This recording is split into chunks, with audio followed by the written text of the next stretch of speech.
Subscribe करें CGPSC अड्डा channel को for all government jobs related updates और साइड में बेल आइकन को दबाना बिल्कुल भी मत भूलिएगा।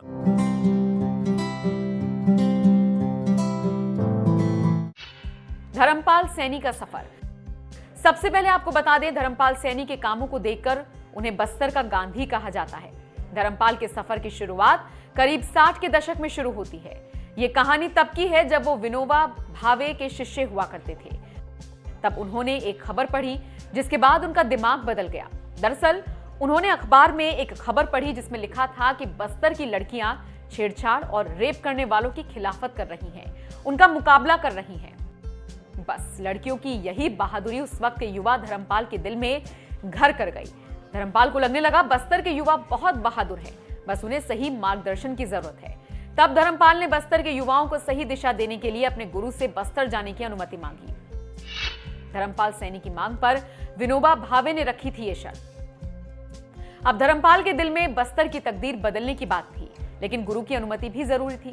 धर्मपाल की इस मांग के बाद विनोबा भावे ने उन्हें बस्तर जाने की अनुमति तो दे दी थी, लेकिन एक शर्त के साथ। शर्त थी कि अगर धर्मपाल बस्तर जाएंगे तो फिर अगले 10 सालों तक बस्तर से कहीं नहीं हिलेंगे। ये वो दौर था जब बस्तर के हालात बेहद खराब थे, सुख सुविधाओं का अभाव था। इस वजह से लोग बस्तर को छोड़ रहे थे, लेकिन सैनी जब बस्तर गए तो वहीं के होकर रह गए।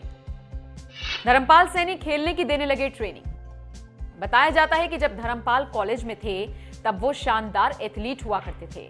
वर्जिश करना धर्मपाल की रोज की आदत में शुमार था।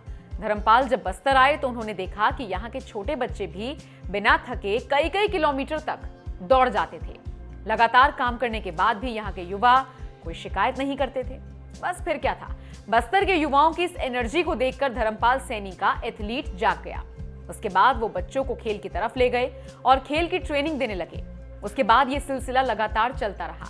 आज बेशक धर्मपाल सिंह 90 बरस के हों, लेकिन वो आज भी स्पोर्ट्स में हिस्सा लेने वाली छात्राओं की ट्रेनिंग और डाइट का ख्याल रखते हैं। साक्षरता को बढ़ाने का किया काम। खेल के साथ साथ धर्मपाल सैनी ने बस्तर की साक्षरता को बढ़ाने का काम किया। पहले जिस बस्तर में लोग ना के बराबर पढ़ते थे, साक्षरता का ग्राफ महज 10% के आसपास रहता था। धर्मपाल सैनी के अथक प्रयासों के बाद बस्तर की साक्षरता का ग्राफ बढ़ता चला गया। साल 2018 के आंकड़ों के मुताबिक बस्तर में साक्षरता का ग्राफ 53% हो गया है। एक वक्त में पिछड़े हुए इस इलाके के कई बच्चे अच्छे प्रशासनिक पदों पर बैठे हुए हैं। धर्मपाल सिंह के इन प्रयासों की वजह से उन्हें साल 1992 में पद्मश्री अवार्ड से सम्मानित किया गया। साल 2012 में द वीक मैगजीन ने सैनी को मैन ऑफ द ईयर चुना था। और अब जिस तरह से मुश्किल हालातों में धर्मपाल सैनी ने कोबरा कमांडो की रिहाई कराई है, उससे ये साफ पता चलता है कि धर्मपाल सैनी की इज्जत केवल बस्तर के लोग ही नहीं बल्कि नक्सली भी उन्हें पूरा सम्मान देते हैं।